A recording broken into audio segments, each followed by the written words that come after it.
Et je me trouve maintenant sur la place Ala Atou, qui est le centre névralgique de Bichkek et construite pendant l'ère soviétique. C'est ici qu'avaient lieu les défilés et autres représentations de l'époque. Allez, 1 an et demi que je fais de la boxe. J'ai essayé de m'incruster dans un club, voilà, voir si je peux aller mettre les gants et m'entraîner un peu avec eux.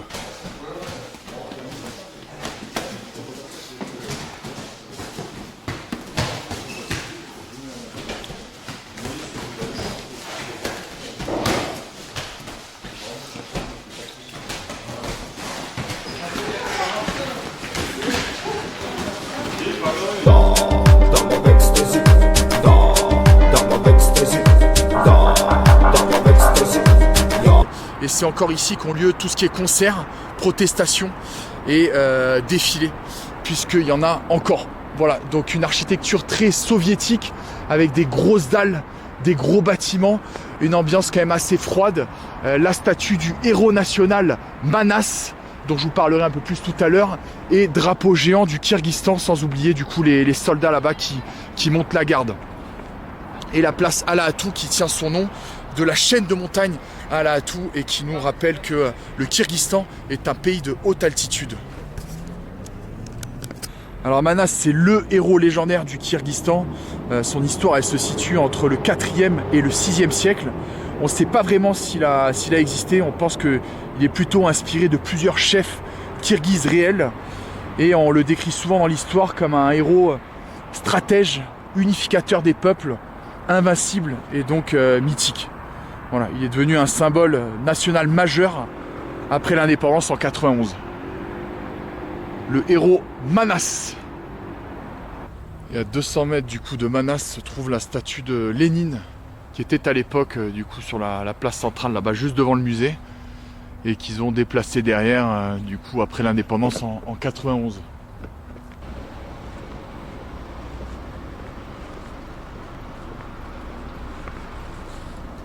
Bon, j'ai de la chance, je vais assister en live au remplacement des 2 soldats qui montent la garde. Un remplacement qui a lieu a priori toutes les 2 heures.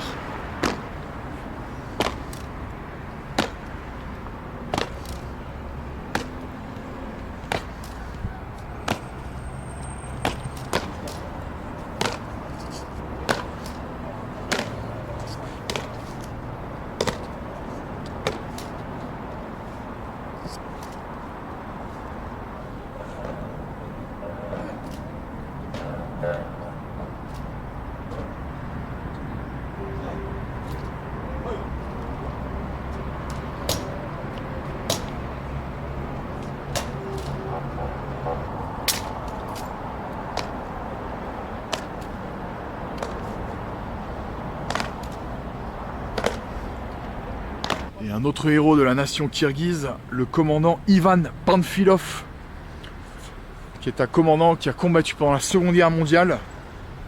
Donc cette statue pour lui rendre hommage dans le parc Panfilov qui se trouve au centre de Bichkek. Bon, il n'y a pas grand chose à vous montrer là dans ce parc Panfilov. Plutôt un parc d'attractions qu'un espace vert. Ah, ça c'est intéressant, on est dans un parc du coup d'attractions. Forcément il y a beaucoup d'enfants, donc il y a un endroit dédié pour les fumeurs. T'as pas le droit de fumer dans le parc, ça se passe uniquement ici. C'est assez cool. Je sais pas si on a ça en France ou pas. Девушки, здравствуйте. Курить можно просто тут. А туда нельзя, да? Да, там Окей. штраф. Ok. Сколько стоит штраф? Не знаю. 3000. Donc en fait, si tu fumes là-bas dans le parc et tu te fais choper, tu prends une amende de 3000 soum, ça fait 30 balles Вы quoi. с какой страны? Из Франции. Покажу людей вашу страну, красивая. Да. Не курите, девушки, плохое для здоровья. Там просто сидим. Что? Просто сидим. А, окей. Вы тоже мужчина. Что интересного про парки? После парка игрушек для детей, что есть в парке? В основном это детский парк Да, для детей. окей. Здесь в основном где-то до 12-14 лет. 14 уже много. Ну вот эти вот может быть для взрослых, а остальные для детей до 10-12. Je pense que je suis à la sortie d'une école de... Allez, primaire. Ouais, primaire. Et je suis frappé par les gamins qui sortent et qui partent tout seuls quoi. Ils ont quoi ça a 5 ans, 6 ans ça. Ça part tout seul, ça rentre tout seul chez soi. Pourquoi? Parce qu'il n'y a pas d'embrouille quoi. Il n'y a pas d'embrouille, il n'y a pas de détraqué, les gens se tiennent bien, c'est clean, c'est sain quoi. Voilà. Et pourtant on est dans la capitale quoi. Tu m'aurais dit à la campagne encore. Moi je sais pas si c'est pire ou moins. Et ouais, c'est beau, ça fait plaisir, ça fait du bien. Les amis, je me trouve donc, comme vous le savez, au Kyrgyzstan. C'est une grande nation, comme tous ces pays soviétiques, des sports de combat. Ça fait quelques mois, allez 1 an et demi que je fais de la boxe. J'ai essayé de m'incruster dans un club, voilà, voir si je peux aller mettre les gants et m'entraîner un peu avec eux. C'est parti, donc ça s'appelle Boulak. J'ai vu sur Google, ça a l'air bien rustique, bien à l'ancienne, là, comme on aime.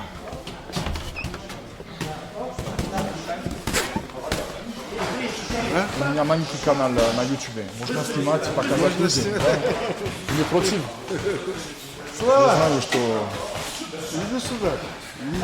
На металлике захочешь быть? Маленький канал у меня. Здравствуйте. Здравствуйте. Очень приятно, я Угар. Я из Франции. Послушаю по вашей стране. Покажу людям, как жизнь у вас. Я знаю бокс, это очень важный, главный спорт в Киргизстане. Я захотел тренироваться один раз в день, если можно. У меня 1,5 года бокс, занимаюсь. Я захотел пробовать с вами. Можно? Да? Да? Конечно. Ну, я думаю, У вас тренер, сколько человек у вас тут? это еще самое малое. Как? Обычно много было. А вот 15 там у вас. много. Маленький тоже. Маленький тоже. Это здорово. Это А здорово. так приходи, конечно. Да? Приходи. Да. Окей. Без проблем. Окей, спасибо. Спасибо. Все, приходи, хотя Сейчас, сейчас. сейчас? Да. 7 часов приходи, 7 часов. Группа будет. 7? Или час. Час можно? Сейчас можно. Если можно. Переодевайся. Давайте. C'est parti les amis. On se change. Et on va dans la cage au lion.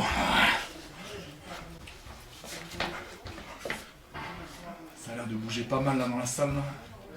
Ça a l'air bien vif, bien jeune. Адян, думаешь, бывает, заедь там к Сереге, дай ему пендали, ты ему надоел уже.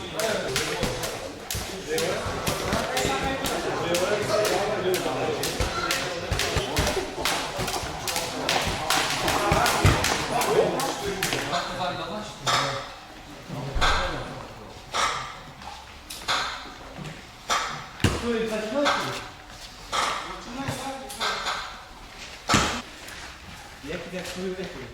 Теперь я теперь. Да, подумай, там колено. Влево, влево.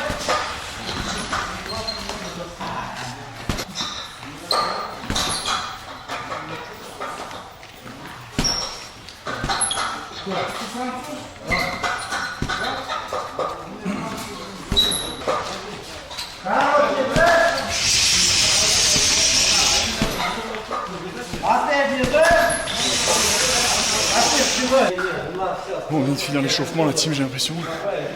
Il est 7h35. Ça a commencé à 7h. Ça, c'est du warm-up, les copains. Plus les 20 minutes de corde avant. C'est bon, ça. Quand ça s'entraîne, en tout cas, ça met la tête dans le guidon, ça bronche pas. Top.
Так, держи. Иди сюда. Ром, спарринг. Все хорошо.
Bon, ça y est les potes, c'est la fin de l'entraînement, là. C'était bien solide, là.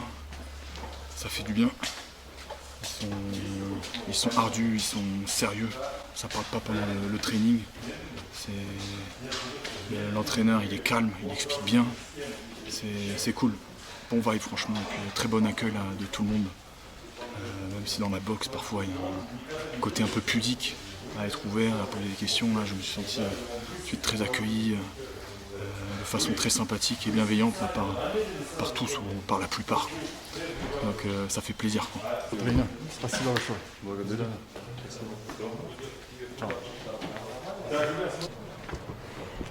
Bon voilà, c'est la fin de ce petit training kirghize. Bon, c'est pas facile, mais comme la boxe un peu partout, hein, c'est jamais facile. Mais beaucoup d'exercices de proprioception, de coordination en début de cours. Hein. Vous avez vu 35 minutes de warm-up, c'est monstrueux. Et ensuite, bon, je me suis tapé le costaud à la fin là, pour le show, quoi. Pour qu'il y ait un peu d'action. Et ouais, c'était dur. Il était un peu plus lourd que moi. Et bon, il sortait d'une phase de récup alors que moi je sortais du dur, quoi. Du training, donc c'est les excuses. Mais bon, c'est vrai que ça peut faire un peu la diff. Puis pas bien détendu là sur le sparring, donc du coup ça donne pas forcément des belles actions, pas bien coordonné, tout ça, mais bon. On refera et on refera mieux. Mais c'est qu'il m'a touché 2-3 fois, j'ai senti passer là, près de l'oreille là. Ouf. Voilà les amis, c'était bien sympa là ce petit training. Une dernière journée là à Bishkek et retour au doux pays. Давай.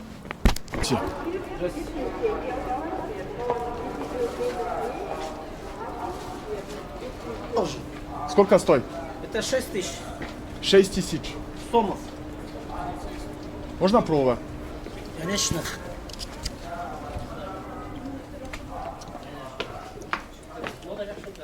C'est un délire. Вот там зеркало. Ah, ok.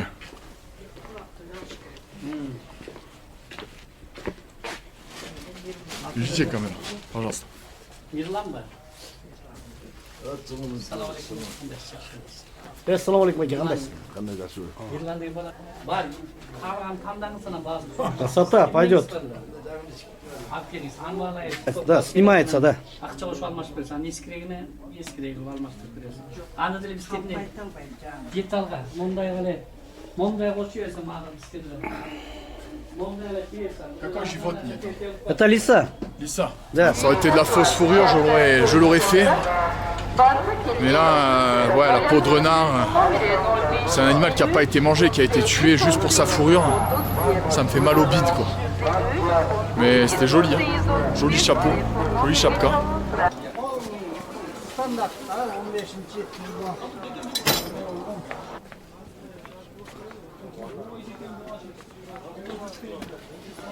Ça c'est l'équipement du coup du joueur. Извините, пожалуйста, как называется спорт? Какой спорт? Кокбуры. Я это видел в деревне. Воскресенье. Это круто, очень круто. До свидания.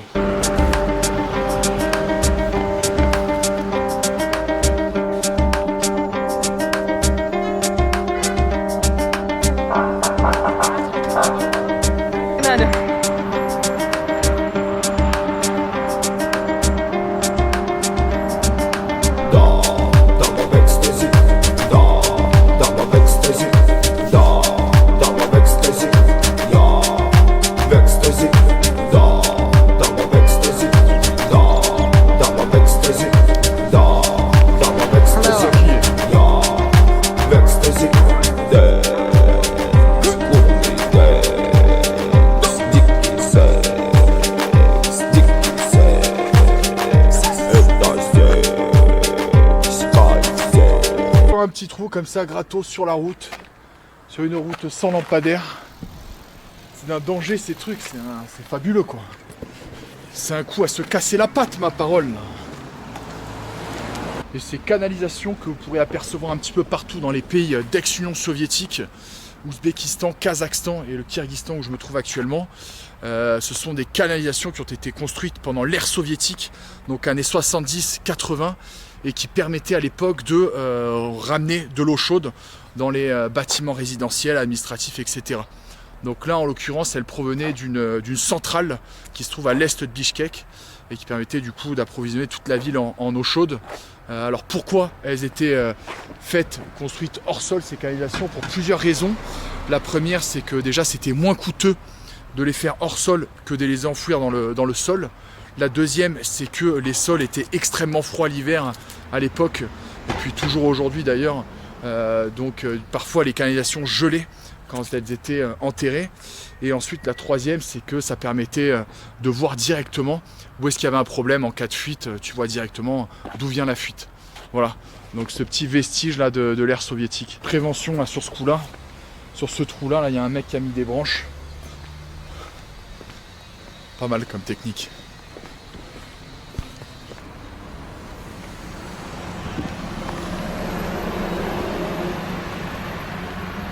Из Франции, брат. Из Франции. Я турист. Как дела? Как тебя зовут? Абдурахим. Абдурахим. Я Убер. Очень приятно. Да, да. Очень приятно. Знаешь, если это работает еще или нет? Да, Канализация. работает. Работают? Да. Окей. Я думал, все, не работает. Всё работает. Потому что очень редко бывает в городе это. А сейчас они в земле, в общем. Да. Давайте, друзья. Да, До скорого. Bon, autant pour moi, je me suis trompé. Donc les canalisations semblent fonctionner encore. Intéressant. C'est vrai que j'en ai vu assez peu ici à Bichkek. J'en ai beaucoup vu au Kazakhstan, partout. Mais à Bichkek, assez peu. Donc je me disais peut-être qu'elle ne fonctionne plus. Et voilà les amis, c'est la fin de ce périple kirghize. J'espère que vous avez apprécié ces quelques vidéos. Moi je me suis régalé au Kirghizistan. Quels gens sympathiques j'ai rencontrés, quel beau paysage j'ai pu voir, quel beau temps aussi j'ai eu pour un mois de novembre-décembre, quand normalement il pleut et il neige. Donc non, que du régal ici au Kirghizistan. Je vous retrouve très très vite pour de nouvelles aventures dans une nouvelle destination. C'est parti, davai.